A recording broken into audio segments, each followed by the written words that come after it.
Hey guys, it's Ping with Jack here. So, as the Halloween season approaches, I thought it would be a good time for me to share my artistical insights with you. Now, as an artist, I view Halloween in many different lights. Speaking of lights, the topic of today's painting will be revolving all around lights. So without further ado, let us get started into our masterpiece. So to start off, I would like to change the canvas to this nice gridded one. This way we have far more resistance when we're brushing. And by doing that, we could possibly mix paints with far greater ease. Now the first step in painting this picture will be to paint the background a nice black. However, I'm not going to go straight for black. Instead, I'm going to go a nice dark gray. The reason I'm choosing dark gray in this instance is so that I can more accurately depict how this light may be. So I'm just going to increase the brush size here to cover more area. And take notice that I'm only going from side to side. That way there are no irregulations in possibly the backdrop of this picture. Speaking of which, I don't plan on having much at all backdrops. For the sole reason being, I want to set a stage primarily for the object, which I will reveal to you guys very shortly.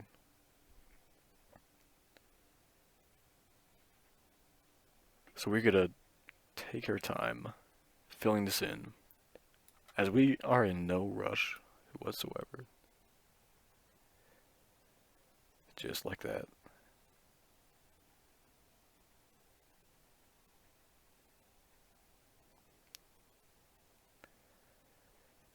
If you couldn't tell already, right now I'm setting up for a nighttime scene. And I'm going to be setting this in the fall season.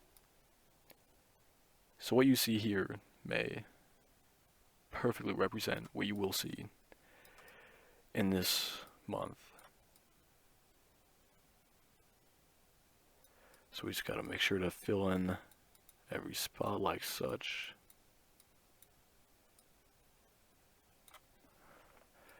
Now we just have this little bit of bottom to get done with.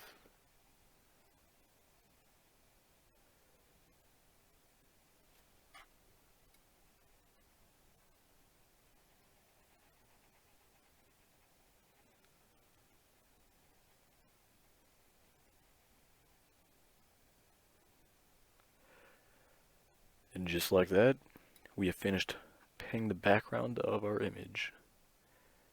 A nice sky black.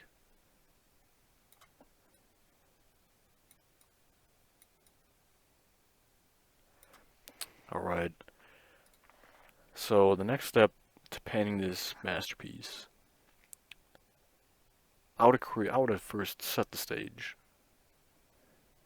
We may have a backdrop, but that's nothing more than just background detail. We need some more to help capture the audience's attention. And I believe the best way to do that is by starting on a table.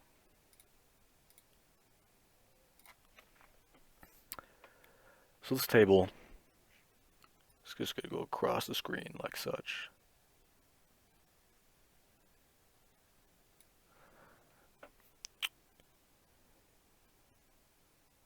Actually,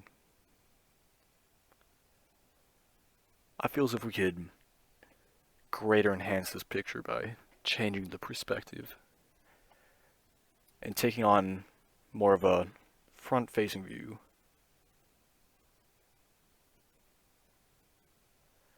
Now it's okay if the table is uneven, as this isn't a perfect table.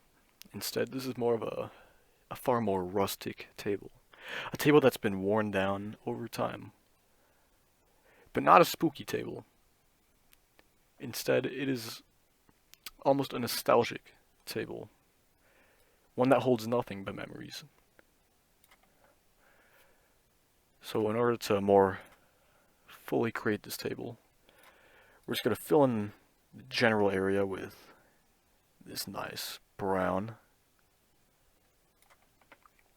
Making sure to keep in mind that it is dark out.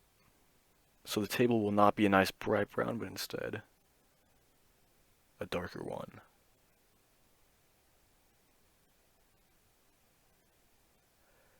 And also by doing this, we may also fill in some imperfections the table might have.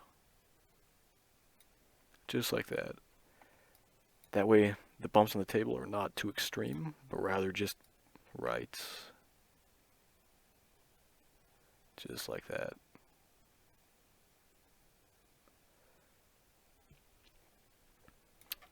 Now this may look beautiful, but it is not yet convincing of a wooden table. In order to do that, we must add some highlights to it. So in order to do that, I'll be mixing this brown right here with a slightly lighter brown to achieve an almost perfect mix. Just like that.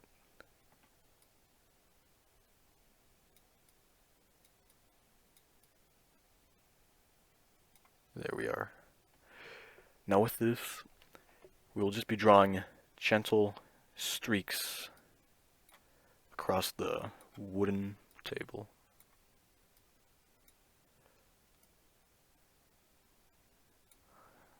Not doing anything too fancy here. Before I move on too far, let me quickly fix this minor imperfection right there.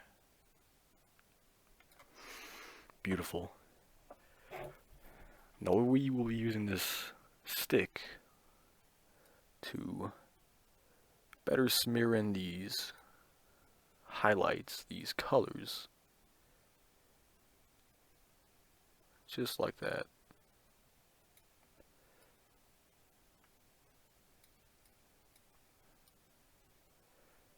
Now as you can see, this is slowly but surely just blending into a beautiful table. Just like that.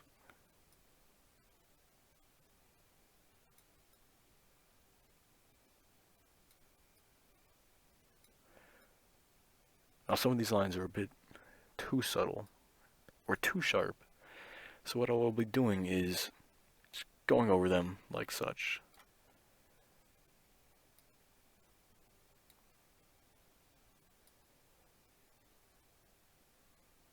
Just like that. Making almost a texture to this table. Just by looking at this image, you should be able to feel what this table feels like. Just like that.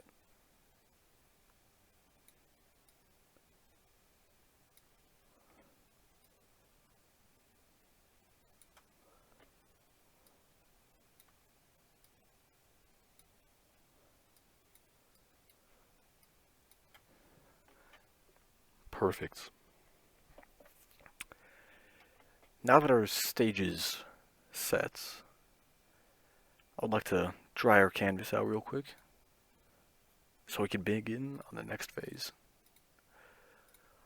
With this small paintbrush, I'll be drawing 2 points. One there, and one right here. Beautiful. Now with these points, I will create the focus point of the image. These 2 points will be representative of the flame, of a flame, but not just any flame, a gentle flame, one that belongs to a candle. Now, to begin on this, I imagine this candlelight, this candle fire, to emit a dull but bright orange. So in order to achieve that, I will first start off by getting this thinner brush right here and grabbing what I believe will be a sufficient orange. And I'll just begin by creating the perfect size. Not too big, not too small. Now in order to achieve this, we may need to switch brushes. Or not. This may be a perfect size. Just like that.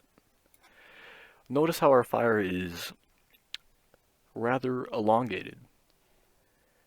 This may help you guys to figure out that at the moment the atmosphere is very calm. It's peaceful, allowing the flame to grow high. Unlike a flame that would be tormented by winds. Just like that. Now that we have the outline of the flame, we will begin to utilize more complex shades. Now in order to do that, I will start mixing some colors. First, we have our orange. Just like that. And we will be mixing some lighter tones with it.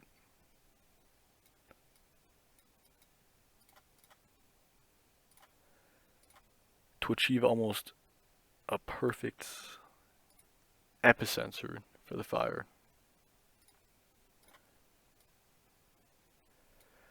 Now we will keep adding this little by little until I feel it's reached that perfect blend.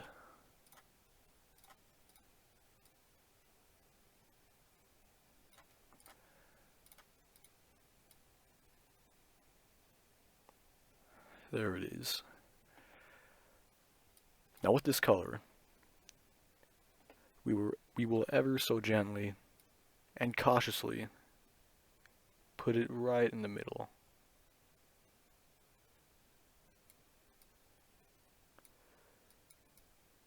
Keep in mind, this is exactly what we want.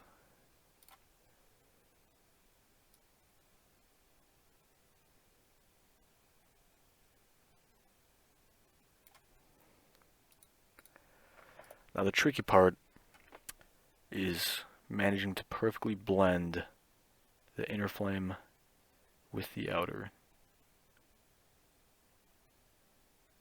But it seems like we have just done it right there. Beautiful. Now you may be wondering, this flame looks a bit dull. Now don't rush it. Don't rush it. This stuff is coming. You just have to be patient. Now in one stroke, we will incorporate this color. Just like that. Now for the fun part. We will be incorporating whites into this.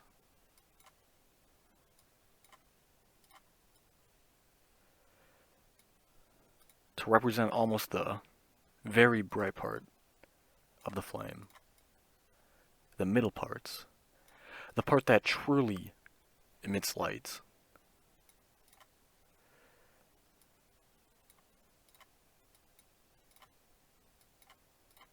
So in order to do that, I'm first drawing several stripes, if you want to call them, of whites.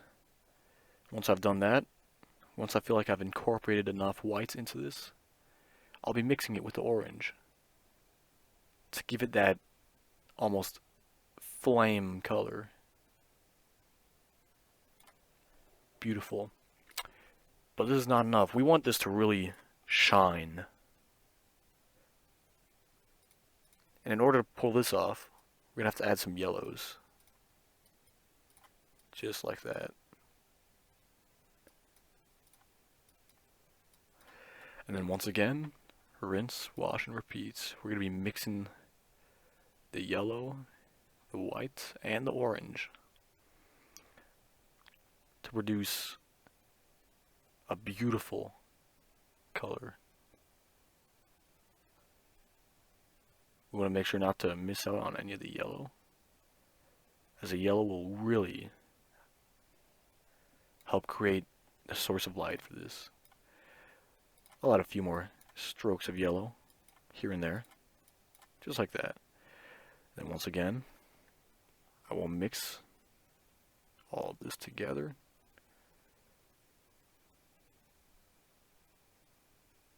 Like that. Now if you look at the brush, you can see we have a nice peach almost color. We will use this for two different things. First of all, as we said, we will use it for the main flame, just like this.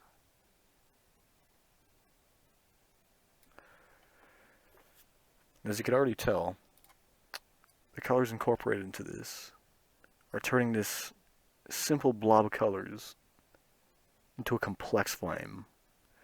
One that you could almost reach out and touch. One that you could stretch your arms over in the coldest of temperatures.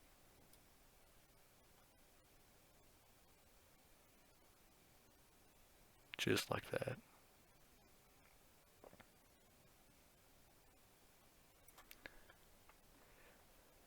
I think I'm going to redo this one actually. Just to fit its shape a little better. Go out a bit. And just follow the perimeter. Just like that. Now I said I will be using this color for two things. The second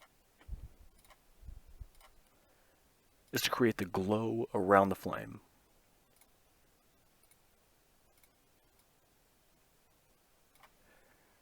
Okay, just testing out colors here. The brushes, all that good stuff.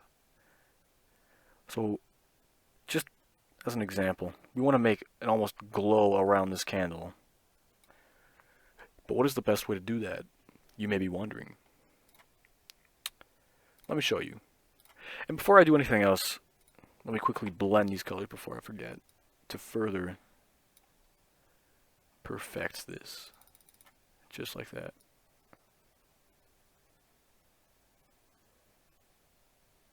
This type is very important, especially since it directly contributes to the shape.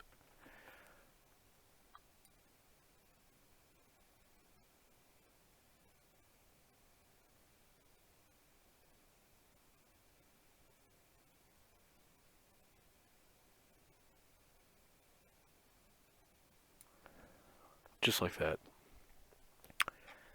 Now as you look at it now, we have two beautiful golden flames sitting over an empty table. After creating this dynamic lighting effects, actually, yeah. So I think I'll be utilizing these water-based paints in order to create this aurora effect. As you can see right now, it's doing a perfect job of that without interacting with the paint whatsoever, so it's a perfect candidate. So how will we do this, you may be wondering? Easy. So we will first just outline the flame, and then starting from the middle, just slowly ebb out,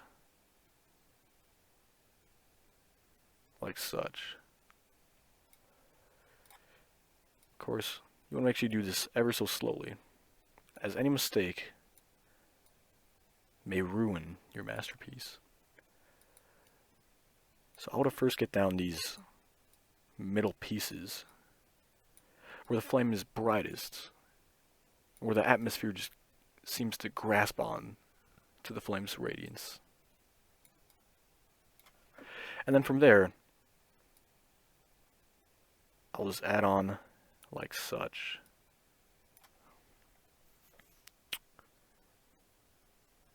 Now looking at this, I've realized I've gone a tad bit overboard with the lights. Like I said, you want to be ever so gentle with this process. You want to make sure the glow doesn't overpower the candle light. You want to make it ever so gentle and ever so precise so that everything just blends together in a perfect fashion.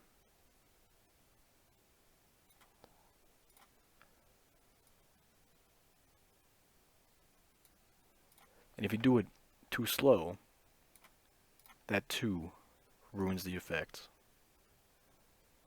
So this is truly an essential part of this piece. And being an artist is another thing essential to this. Without my experience, this would be nearly impossible to do.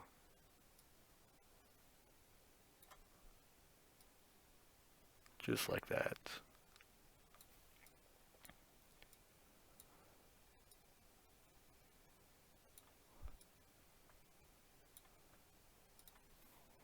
Beautiful.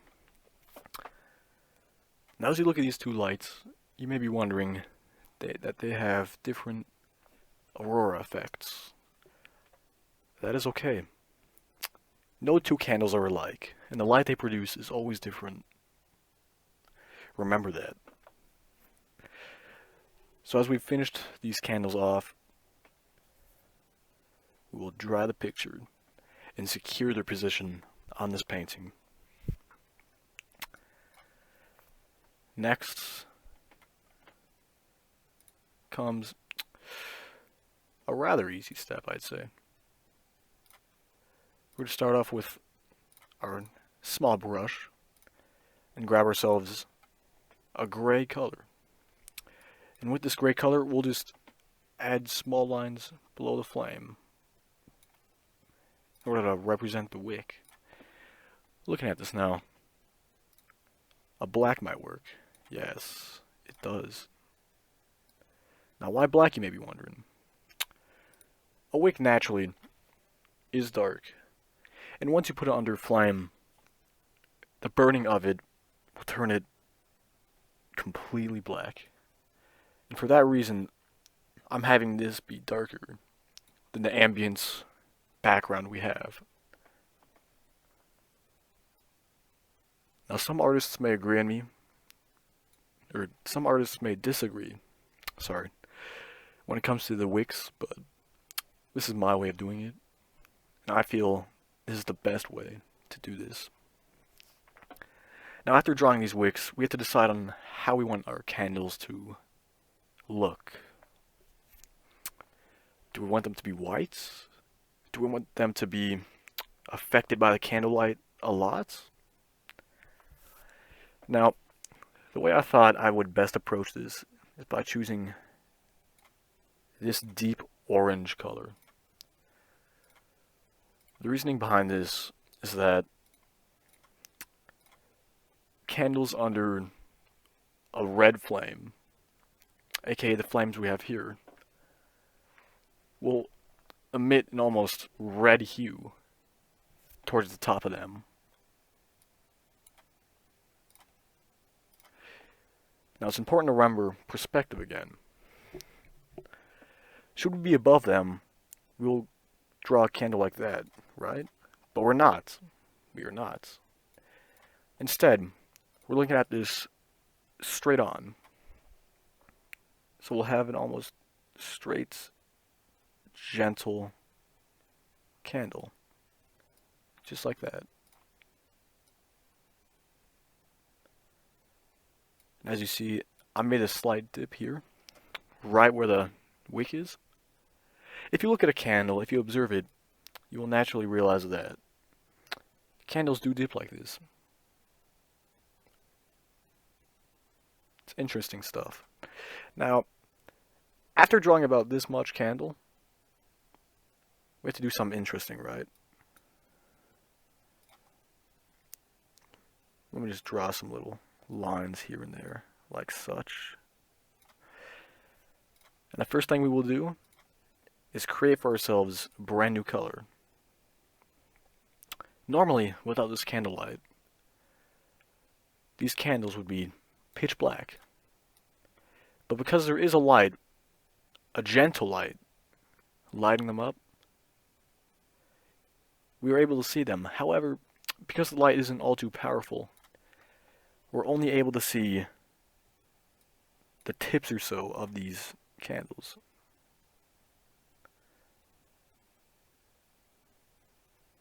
Alright, so just like that.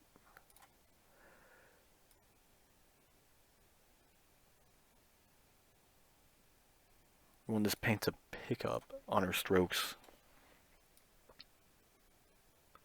Just like that.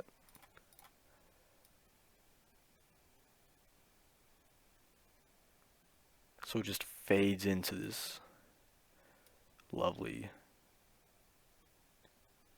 blood orange red. Just like that.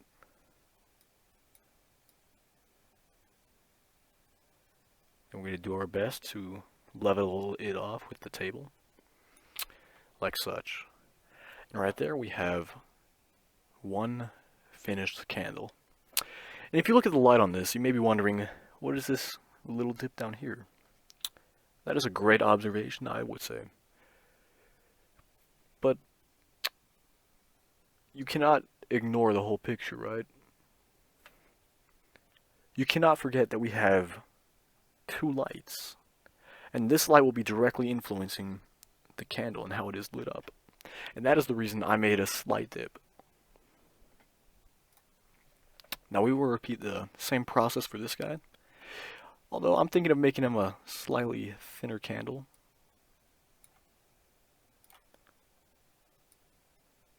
Just like that. And gentle slope down. Like that.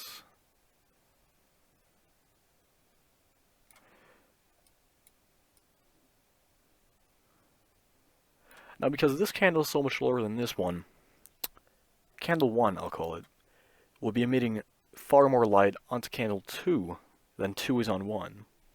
So we will see a much greater effect of lighting on this than we've seen on the first candle.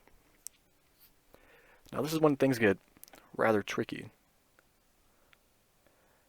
Because of that, half of the taller candle will be, more than half of the taller candle will be lit up for a good portion, while the other half will be darkened.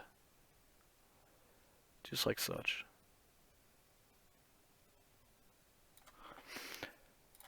So in order to achieve this first, I'm not going to blend anything to start off with. I'm just going to create the outline almost between these two. Just like that.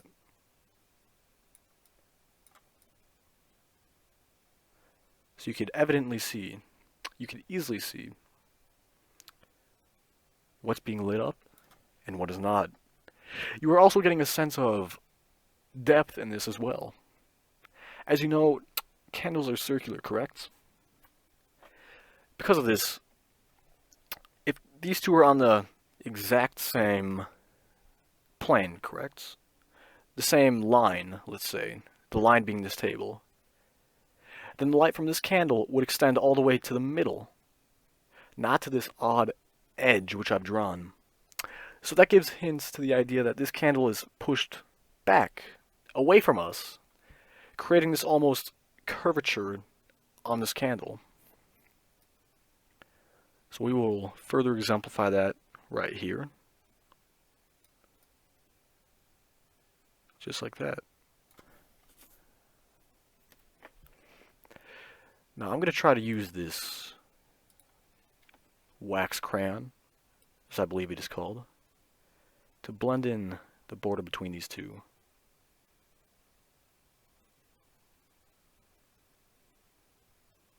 Ooh, that is beautiful.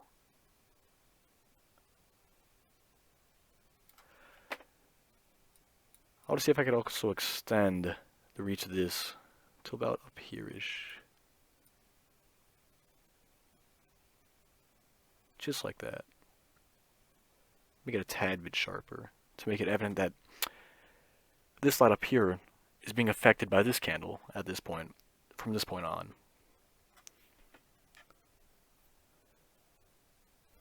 Let me see if I can affect this other candle as well, just a tad bit.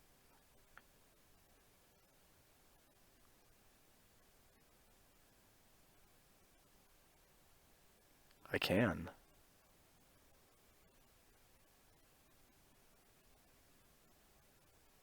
Just like that. Now doing just some minor fix-ups. I'll try and make it look so that these candles are touching as much as I can to the table, that is. Here especially, you don't want edged curves or curved edges touching the table.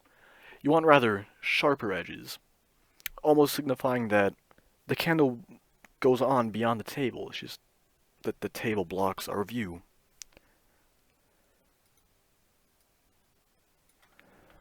Alrighty. So I'm just going to move this down here. And if I say so myself, this is, for the time being, beautiful. But I'm going to see if I could just change it up a tad bit. So we're going to save our work here. Make sure none of the further colors we add interfere. Now, an important part of all of this is making sure the light blends. Everything just works. So, in order to do that, let's see here.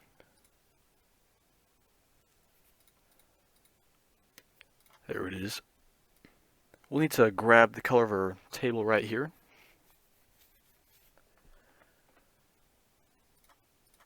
And then put them right onto our palettes. Now, a quick note I want to make real quick. Our table we're looking at right now, we're not looking at the table flats. This right here is not the top of the table. No. It may be deceiving, and it may be convincing that that is what it is. However, looking at the way the candles interact with the table, it should be evident that this is the side of the table. The top is not visible to us, making a rather interesting perspective, I'd say. Now, going back onto colors, we'll be adding the candle lights directly to the color of the table.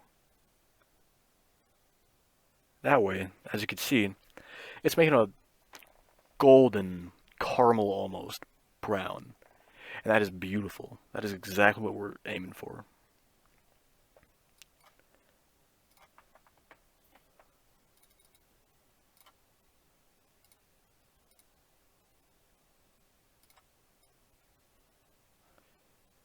There we are.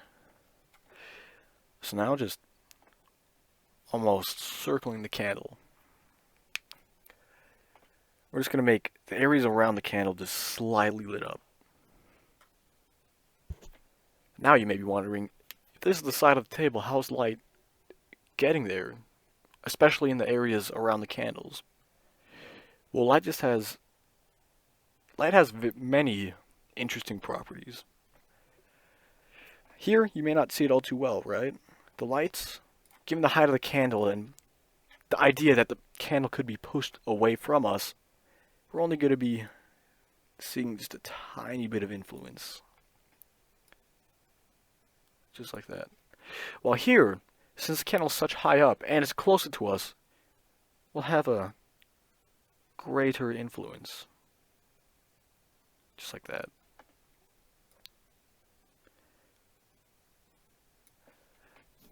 Now in order to more fully blend all this in,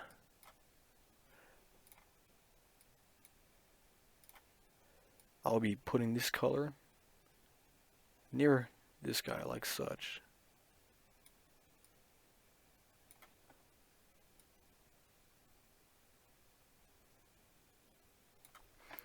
That way, it enables me to properly blend in these two colors. Like such. Ooh. That is not what I wanted there.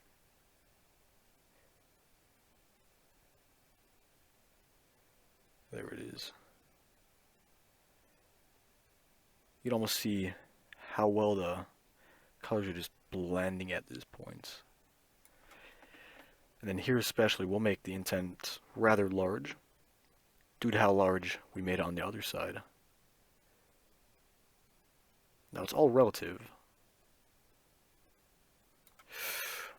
Actually, before I start that, I think it would be wise for me to maybe add more brown, just like that.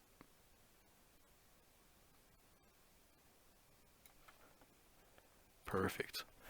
That way, when I'm blending these colors, I have more of the dark brown to work with.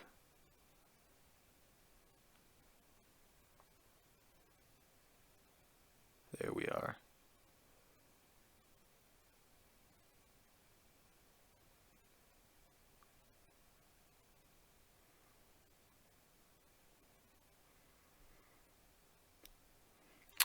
Now another interesting property I've displayed here is that the light here isn't making as deep of an impact, but it is making a far wider one. If you take a look at light in general, you should see that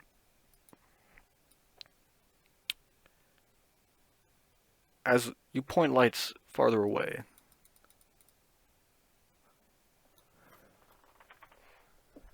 the greater of an area it has. But in this case, because it's not as powerful, it'll be far more shallow. So now just making some minor touch-ups. This right here is a beautiful color. That is exactly what we're aiming for. So we'll be using that to touch the perimeter, the border of this table. Just like that.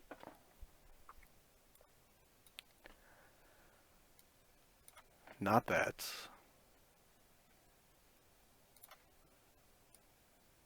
Right there.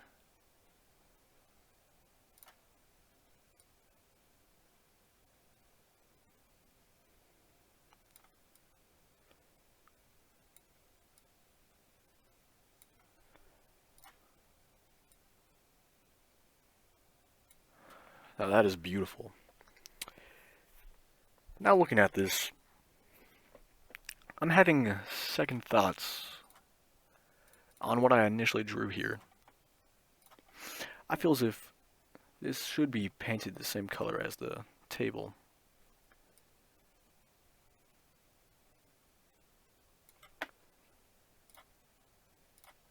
While only the perimeter should be affected by the effects of the lights. So let us just pick up this dark brown once again and just blend that in. Being careful not to ruin the perimeter all too much.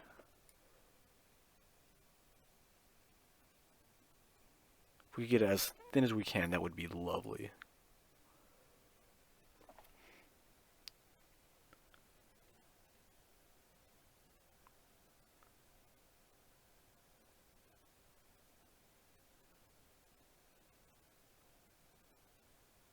Just like that. And another few more layers of brown to get that dark oak feel to it.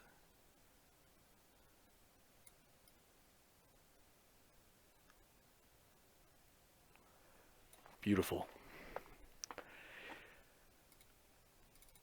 Now just to make further indentation, further impact, as I like to call it, we'll just be getting this color once again, and just making a few more strokes. Just like that. especially here, where the color could easily be far more defined. Beautiful.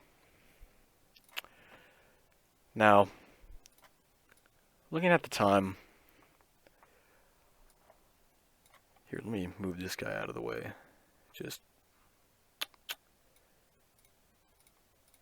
if you would like to go away, let's see here.